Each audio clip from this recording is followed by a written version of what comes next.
Voilà, enfin nous y sommes pour cette interview, pour justement la mise en place. Tout le monde est bien là. Docteur Yeo Chifolo Jérémy, bonjour. Bonjour. Bonjour, monsieur Assomon.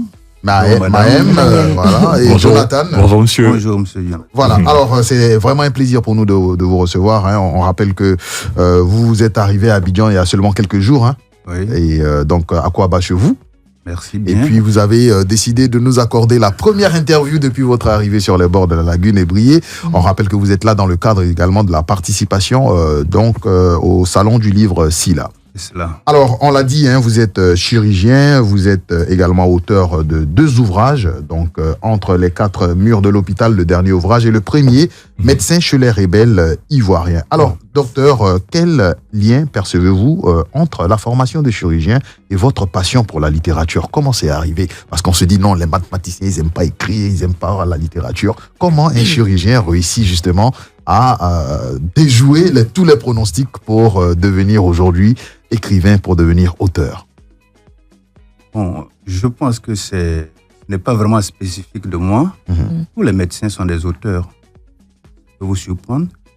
Mais celui qui rédige une thèse, qui va faire par exemple un diplôme de spécialité, tout finit toujours par un mémoire. Donc nous sommes tous des auteurs en tant que médecins.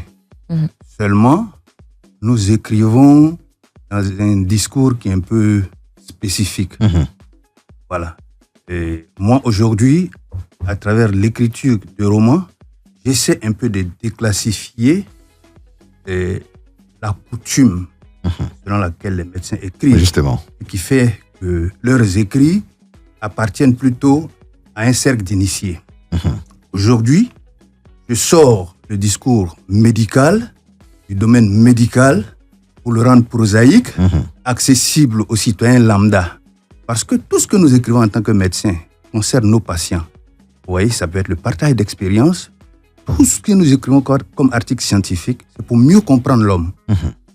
Aujourd'hui, je considère que l'homme sur qui nous travaillons doit pouvoir nous percevoir dans la façon dont nous écrivons, dans la nouvelle façon dont nous écrivons, c'est-à-dire l'écriture des romans. Nous parlons de l'homme de manière très simplifiée, avec des histoires de tous les jours, bon, à travers un roman, mais c'est de la médecine. Voilà. En tout cas, je crois que ça, c'est une bonne astuce hein, pour ne pas qu'on ait peur des chirurgiens, tu vois, quand on entend parler de chirurgie. Et là, maintenant, à travers les œuvres, on apprend à mieux connaître justement ces spécialistes. Et puis, le docteur l'a dit, hein, les médecins écrivent pour les revues scientifiques en général. Et maintenant, pour le grand public, c'est tout à notre honneur parce que ça nous permet justement d'en savoir davantage sur les médecins en général. Alors, comment la littérature, justement, influence votre pratique médicale? Vous avez évoqué un pan tout à l'heure, ça vous permet d'échanger, de connaître mieux l'homme. Aujourd'hui, comment votre expérience médicale, justement, influence-t-elle votre écriture et vice-versa, donc? Bien, il faut dire que à la base, vraiment, déjà, mon cursus, c'était que je voulais être journaliste comme vous. Bon, ok, moi je m'en vais, allez, au revoir. Il y avait déjà cet amour-là. Mesdames, messieurs, je vous laisse, docteur, c'est fini pour mon contrat, là. Au lycée, j'avais vraiment un penchant pour la littérature. J'avais d'être journaliste. Mais mon bac, ça correspond au déclenchement de la crise du Libéria. Vous voyez? D'abord, j'avais trouvé que ma voix avait un défaut. Quand je m'enregistrais, que je m'écoutais, je trouvais que je n'avais pas une bonne voix. Il a commencé il y a longtemps. Voilà. Donc, je commençais plutôt à écrire. Quand il y avait des matchs de football, je faisais, commentateur sportif. Voilà, bon, je faisais toujours des chroniques, des chroniques sportives. Bon, ça avait vraiment pris le lycée. Bon, je me suis retrouvé en année 89-90 au bac avec la crise du Libéria. Et les images que j'ai vues m'ont vraiment blessé. À partir de ce moment, comme je faisais un bac, je me suis dit, je serais peut-être plus efficace, pas en faisant de la médecine par rapport à ce type de situation. Voici comment j'ai fait mon choix pour la médecine. Bien entendu, amour pour la littérature n'a pas disparu. Voilà. Et je l'ai gardé. Aujourd'hui, j'ai réuni une somme d'expérience. Je pense que, je ne dirais pas le petit génie que j'ai, mais cette petite manie que j'ai, de manier relativement assez bien la langue, me permet de prendre des situations que je vis au quotidien dans mon milieu d'exercice pour les adapter à des scénarios qui permettent que le lecteur qui me lit puisse se retrouver plus facilement et comprendre qu'on parle de sa santé et que ce n'est pas aussi sorcier. Ce sont des choses qui peuvent être simples, qui peuvent être accessibles, n'est-ce pas? Et ce sont des choses qui sont vraiment toutes faciles. Voilà. À la portée de tous. Et donc, à la portée de tous, accessibles. Donc, en les mettant sous une forme de roman, vraiment, je pense que j'ai démystifié tout le discours très scientifique, très, très réservé, n'est-ce pas? Je le mets à la disponibilité du grand En tout cas, public. Voilà. je crois qu'on a eu beaucoup de chance que le docteur ait changé de... On ne sait jamais.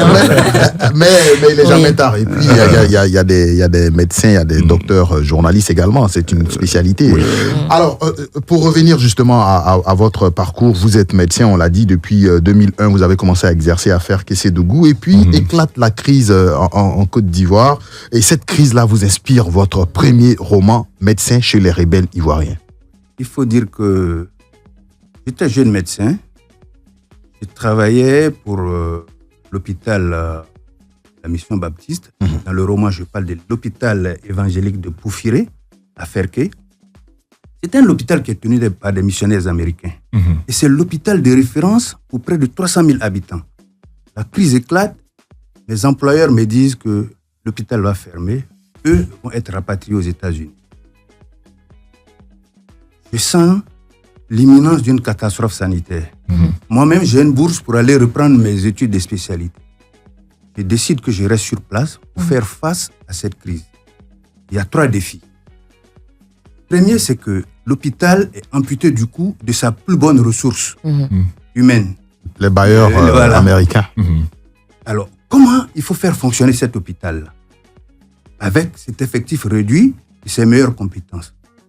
Je réorganise l'hôpital et au bout d'un certain temps, l'hôpital fonctionne 24 sur 24 pour les 300 000 habitants. Malgré le départ des bailleurs. Effectivement. Le deuxième défi, c'est que l'espace à occuper, il y a une nouvelle régence.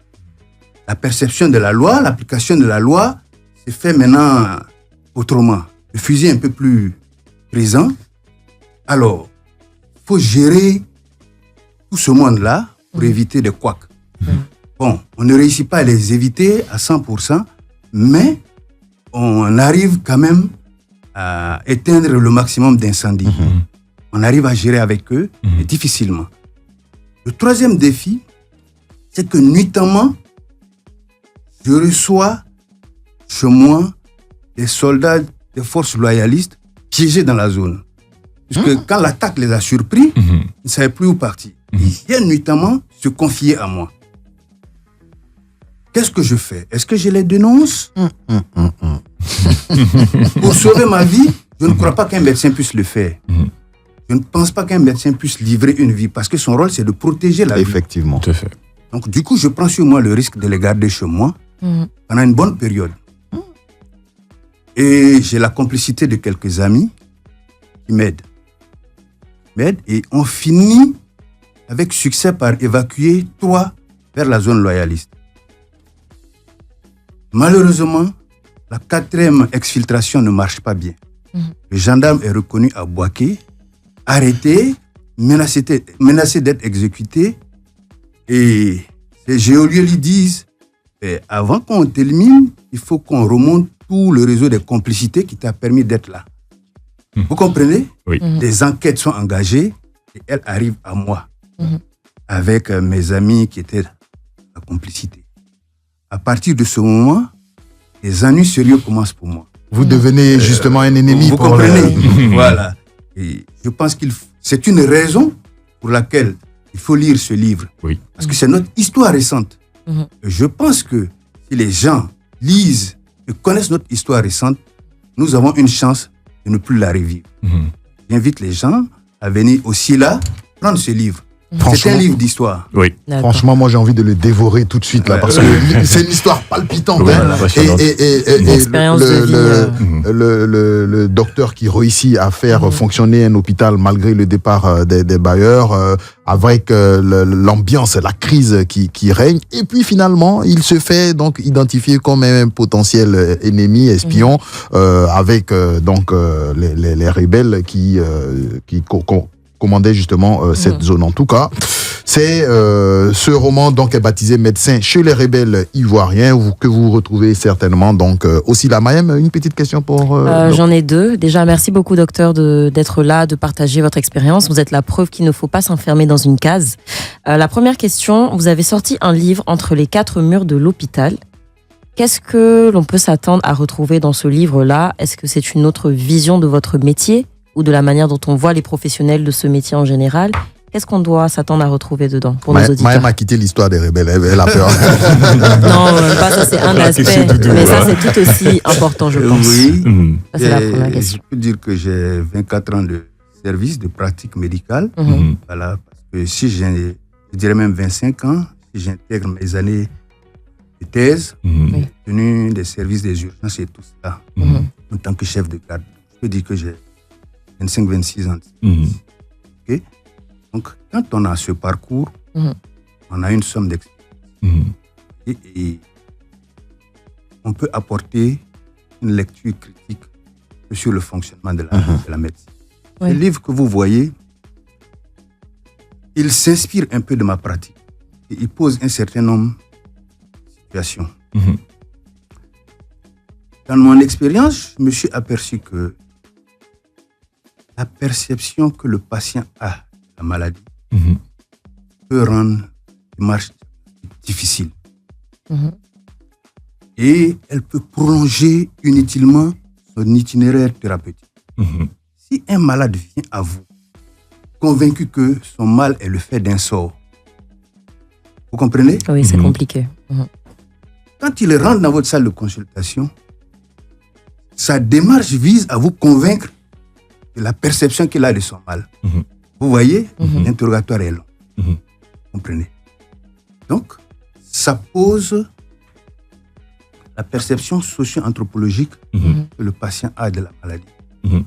Et il faut inventer des mécanismes pour pouvoir régler cela. C'est vrai, nos maîtres nous ont appris comment le faire, mais j'ai ma petite méthode et j'en parle. Vous verrez aussi que dans ces livres, j'aborde par exemple la question des médicaments traditionnels. Quand vous regardez le citoyen moyen, comme vous et moi par exemple, prenons le cas pour rallier peut-être Abidjan, Yamoussoukro, Bouaké, depuis près de 20 ans, il y a des gens qui envahissent les cars et qui vous proposent des médicaments. Et ça se fait vraiment loin de toute éthique. Au vu au su de tout le monde. Près de 20 ans. Vous vous sentez bien, que vous vous autorisez à voyager, et quelqu'un rentre dans le car, et il vous convainc que vous êtes un grand malade, et qu'il vous faut son médicament là. Et ils ont des approches marketing très agressives, qui consistent à faire des abattements sur les prix. Je crois qu'on doit étudier ça dans les écoles de marketing, parce qu'ils sont très, très virulents. C'est le dernier, et si vous ne prenez pas, il n'en aura plus. C'est à 1000 francs, mais je vous laisse à 100 francs. Exactement. Et les gens, ça marche. Et les gens prennent ça. Vous comprenez? On ne sait pas dans quelles conditions ces produits sont fabriqués. Vous comprenez? Et puis, donc c'est déjà un risque pour la santé publique, la consommation de ces produits. Et quand vous regardez, ce sont des gens qui font des interrogatoires dans le car.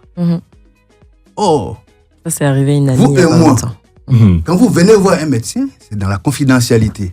Mais ils s'autorisent à interroger les patients dans le cas. Et comme si cela ne suffisait pas, ils sont capables de vous dire, vous connaissez M. Assoumo Didier? Vous le connaissez, celui qui anime sur Live TV et Radio? Live Radio. Il est venu chez moi parce qu'il avait tel problème. C'est-à-dire quoi? Le secret médical est dévoilé. Vous comprenez? Et puis, ce sont des gens qui s'autorisent souvent à agresser la médecine moderne, en griffe. Parce qu'ils vous disent... Ils appellent ça la médecine des Blancs. Exactement. Alors, moi, je me dis, ça pose un problème. Vous voyez, les ordres professionnels ne disent rien. Nous, les médecins, nous, les pharmaciens, et nous, les dentistes, les chirurgiens, les dentistes, les sages-femmes, les infirmiers, personne ne dit rien. Le ministère de la Santé ne dit rien. Le ministère des Transports ne dit rien. À un moment, il faut crier haro sur le baudet. C'est ce que je fais un peu. Il faut mettre de l'ordre dans ce domaine. Notre médecine moderne pose aussi des problèmes, madame. Elle pose de sérieux problèmes avec certaines pratiques. Imaginez que vous avez, monsieur Assoumou, vous avez un bébé avec une dame, vous l'élevez, il devient un homme, et que subitement, un test d'ADN vient vous dire ce n'est pas votre fils. Vous l'avez pouponné des années, vous l'avez aimé des années. Est-ce que vous voyez, est-ce que vous devinez le choc psychologique que vous faites chez le père, chez cet enfant qui a eu un équilibre avec lui? Donc, je soulève un peu ce type de questions-là. Vous voyez? Puis, il y a d'autres questions, médecins. Il y a des façons de marcher aussi avec nos patients, nos patientes. On peut peut-être rencontrer l'amour à l'hôpital. Vous vous imaginez, par exemple? Pourquoi pas? Oui, à force d'être dans le même espace de travail tous les jours. Et même à l'aventure aussi, avec les patients. Si je suis par exemple un jeune médecin, fringant, sans aucun engagement, d'être sortant d'un goumen. Le gouma. Vous comprenez? Oui. Et puis bon, une patiente arrive. Je sens qu'elle remplit mes critères. Et c'est l'élément qu'il faut pour combler le goumen. Là, c'est un souci d'éthique quand même. Voilà. C'est de l'éthique. Et en plus, la patiente, par exemple, prend les devants. Vous voyez, elle oublie son mal, elle s'oublie, et puis c'est elle qui fait des avances. Comment vous gérez ça? La passe vient de l'adversaire. Il n'y a pas hors-jeu. Oh mon Dieu. Ok. Il n'y a pas hors-jeu, théoriquement. Vous validez le but ou vous ne validez pas? Moi, je valide. Attention. Attention. Alors, si la patiente perd ses repères, vous êtes le médecin. Oui. Vous devez être dans votre domaine. Vous comprenez? Est-ce qu'à la pratique, c'est ce qui se passe?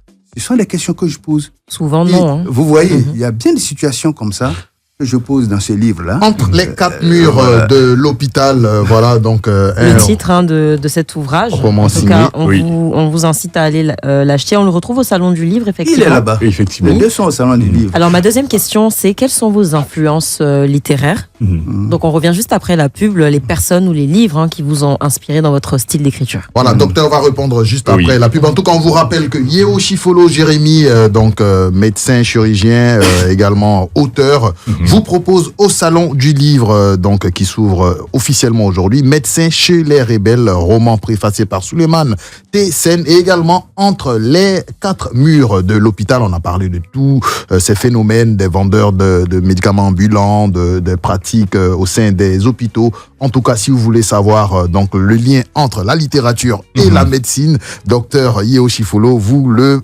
consigne dans ces deux romans, Médecin chez les rebelles ivoiriens et Entre les quatre murs de l'hôpital. Ces deux romans sont à retrouver au Salon du Livre d'Abidjan. On revient juste après la pub pour poursuivre cette interview passionnante avec docteur Yeo Chifolo. Au retour, c'est lui qui va commencer l'émission, parce qu'il voulait être journaliste, non? On va le mettre. On se retrouve juste après la pub pour la suite de l'interview. Voilà, mesdames, messieurs, nous sommes de retour dans le Cocorico. Il est 8h43 dans les studios de Life Radio et c'est la même heure partout en Côte d'Ivoire. Et maintenant, nous allons faire quelque chose d'exceptionnel. Docteur Yeo va nous introduire, nous. Voilà, docteur, vous allez relancer l'émission. Ça s'appelle le Cocorico, voilà. D'accord, vous êtes sur le Cocorico, mesdames et messieurs, Ivoiriens et Ivoiriennes. Et restez branchés, je suis avec monsieur Assoumou Didier et toute son équipe. Et Maïm. Voilà, on applaudit. Bravo, docteur. Alors, docteur, nous sommes de retour et nous sommes quittés sur une question. Et cette question concerne vos influences en matière de littérature ou les auteurs, œuvres, voilà, qui vous ont inspiré tout au long de votre écriture. J'ai eu vraiment très tôt un amour pour la littérature. Je me rappelle bien, en classe de CM1, mon premier livre volumineux que j'ai lu, c'est l'épopée mandingue de Djibril Tamsir Niane.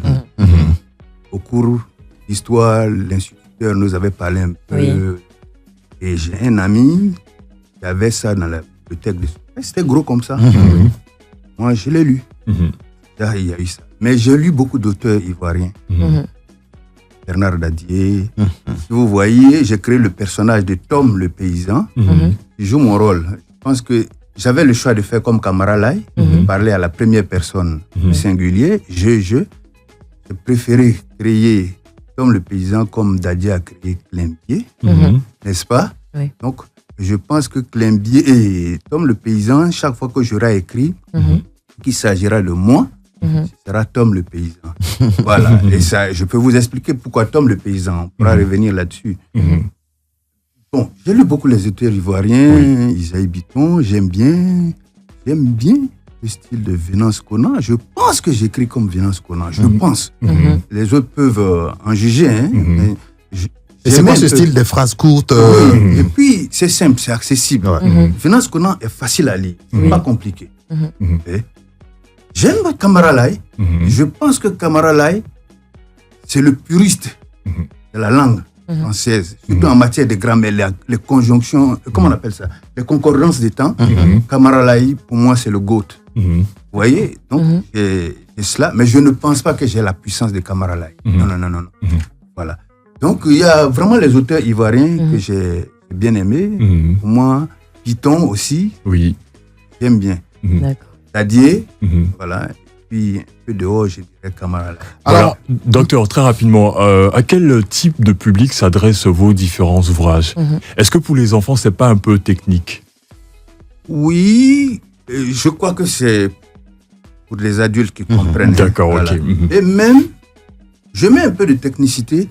On comprend que c'est un médecin qui écrit. Docteur n'est pas pédiatre. hein. Non, Donc, voilà, ça ne juste- pas des Je- enfants. mais je mets quelques termes techniques pour que les gens comprennent que c'est effectivement un médecin qui comprenne. Et mes confrères médecins, quand ils lisent, qu'ils comprennent aussi la logique dans laquelle j'écris. Ok. Bien sûr, je me donne un peu de liberté en exagérant un peu certaines situations. Je suis sûr que mes confrères, quand ils liront, ils ne seront pas peut-être d'accord avec moi. Mais je pense que c'est la liberté de l'auteur, quoi. C'est ça. Donc c'est là où votre côté littéraire, voilà. auteur ressort. Voilà. Bien.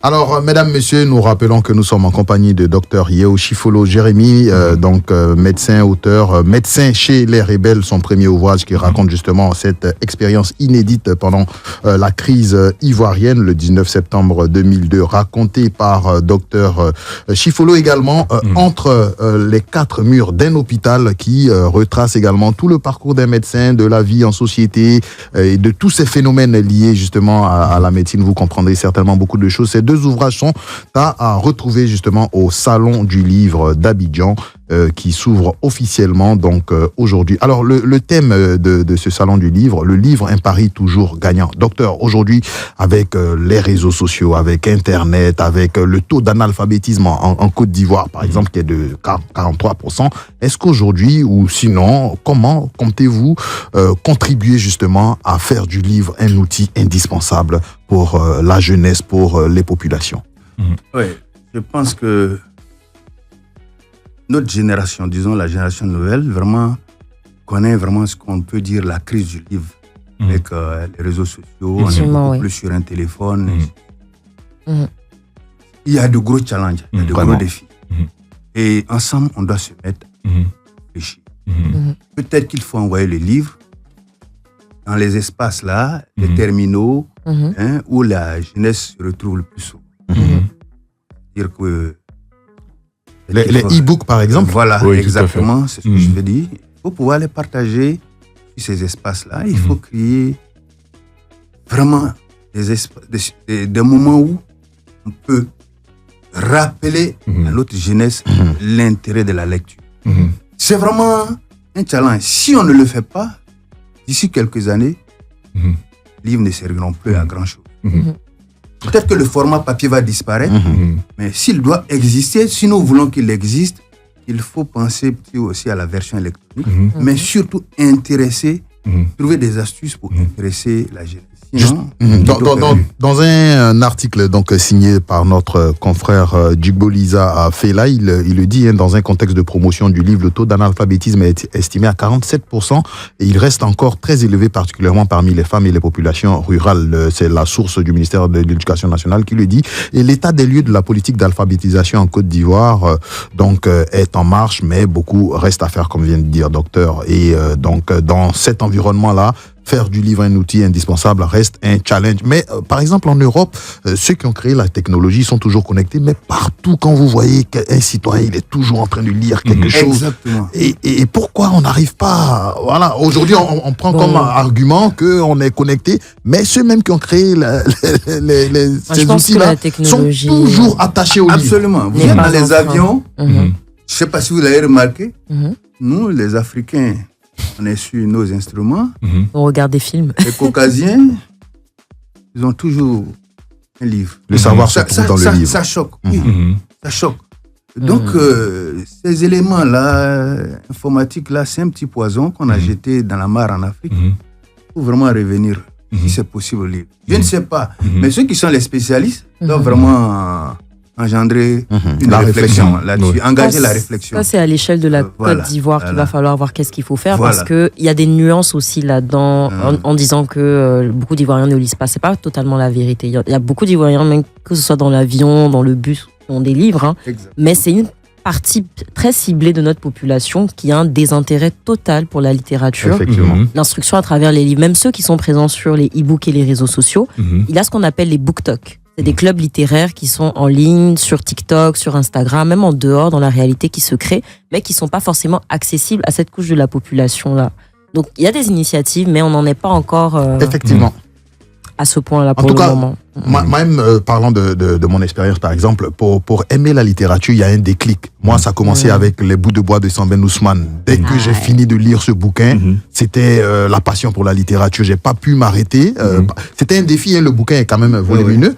Mais quand je suis arrivé au bout des Bouts de bois de Dieu de Sambène Ousmane, je me suis dit, après c'était Le Mandat également de Sambène Ousmane, un très beau roman qui est devenu un film après. Donc je veux dire, il faut commencer à lire une page, ensuite une deuxième, après ça devient un livre, et puis la passion naît tout doucement. Alors docteur, pour revenir justement à vous, aujourd'hui nous sommes dans le cadre du Salon du Livre en tant que participant. Comment percevez-vous justement l'importance de ce salon? Et on a parlé des problèmes, des défis à relever. En quoi est-ce que justement le Salon du Livre peut aujourd'hui contribuer à relever tous ces défis dont on en parle tout à l'heure? Je pense que le Salon du Livre réunit les acteurs du livre. Voilà. S'il réunit tous les acteurs du livre, je pense que c'est un moment aussi pour engager la réflexion sur toutes les problématiques que nous avons posées. Et je pense que ça reste une sorte d'écosystème où on peut encore sauver la passion. Donc, moi, hier, j'y étais. J'ai rencontré, par exemple, une équipe dont le rôle est d'implémenter le goût de la lecture chez les enfants. Étaler leur stratégie, je trouvais que c'était quand même intéressant. À ce type de rendez-vous, on a tous les spécialistes qui se rencontrent. Et je pense que c'est vraiment le creuset vraiment pour engager toutes les bonnes réflexions. Moi, j'étais satisfait quand ils m'ont parlé de la stratégie. Voilà. Je vais inscrire mes enfants. Parce que moi, j'ai aussi ce problème avec eux. Oui, tout à fait. Ce problème avec eux. Oui, ils sont toujours allés. La bibliothèque est bourrée, mais personne ne... Ils passent pas à côté. Oui. Voilà, docteur, pour les populations locales, pour une meilleure compréhension de vos ouvrages, est-ce que vous avez cette ambition-là de pouvoir retranscrire vos livres dans des ethnies locales, dans des ethnies d'ici et d'ailleurs? Oui, vous comprenez que quand je parle de la crise, elle nous concerne, nous, Ivoiriens. Quand je parle des 4 minutes de l'hôpital, c'est mon expérience ici et en Afrique. Vous comprenez? Oui. Donc, les premiers bénéficiaires seraient ceux qui parlent nos langues, ceux qui sont nos patients. Et qui, pour la plupart, ne comprennent pas la langue française. Tout à fait. Malheureusement, la langue française, c'est le seul outil qui nous permet, aujourd'hui, de nous faire comprendre. On commence avec. Mais s'il y a des possibilités de traduction, c'est du pain béni pour moi. S'il y a même des possibilités d'en faire un film pour ceux qui... Ce serait très bien. C'est aussi une bonne initiative. Mhm. Donc, nous y pensons. D'accord. Même Mhm. en langue locale, ce serait intéressant. Oui. Voilà. Maintenant, il va se poser le problème. Laquelle des langues hein? Qu'est-ce qu'on choisit? Voilà, quelles sont les plus parlées? Les plus Il y a les parlées. principales et puis voilà. C'est vrai. Donc, vous voyez, Malinké, on le par veut, exemple. mais il y a aussi d'autres problèmes derrière. Oui, tout C'est à vrai. fait. Voilà. Pour les principales, vous pouvez trouver des traducteurs ou Oui. sinon demander aux jeunes de faire des lectures dans les quartiers. En tout cas, je crois que c'est ça aussi l'opportunité du salon du Oui, livre, pour justement. rencontrer justement tous les acteurs. Et puis on a notre réalisateur cadreur ici. Hein, Le Baoulé. on aura besoin de toi pour faire le film justement de cet ouvrage Médecin chez les rebelles. En tout cas, on a eu beaucoup de plaisir. Et les auditeurs n'arrêtaient pas d'appeler, hein, mais malheureusement l'interview, Oui, on touche à sa fin. voilà, Oui. sinon on aurait pu interagir. Dans tous les cas, Docteur Yeo est au salon du livre pour ces 3 ou 4 jours là. Exactement. Vous pouvez le retrouver justement au salon du livre, échanger avec lui, achetez surtout ses œuvres hein, que je vous conseille vivement. Médecin chez les rebelles, moi je vais le dévorer tout à l'heure. Et entre les 4 murs de l'hôpital, ça c'est moi qui le garde. D'accord. Voilà. Prenez. Ouais, prenez bien après. Je te le passe. Et je crois que ces livres seront dédicacés Oui. pour nous tout à l'heure. En tout cas, docteur, Oui. merci Voilà. encore Merci. une fois d'être passé. Et qu'est-ce que vous voulez qu'on retienne justement de votre passage aujourd'hui en tant que auteur, chirurgien et puis journaliste en devenir? Voilà. Vraiment, vous m'avez fait l'honneur, hein? C'est un honneur Oui. pour nous de vous Vous m'avez recevoir. vraiment fait cet honneur-là. Depuis là où j'étais, je savais que vous pouviez me parler. Mhm. Et je voudrais vraiment vous remercier, vos responsables. Mhm. Et je voudrais que les Ivoiriens retiennent que entre, Médecins chez les rebelles d'Ivoiriens, c'est leur histoire. Et c'est un de leurs qui l'a écrite. Il Mhm. ne faut pas attendre que des gens quittent ailleurs pour venir écrire leur histoire. Tout à fait. Moi, je l'ai vécu in situ. Je ne suis pas allé faire un reportage comme un journaliste pour revenir. Non, non, j'étais là-bas. Mhm. Ok? Donc, elle vaut son pesant d'or en termes de révélation de vérité.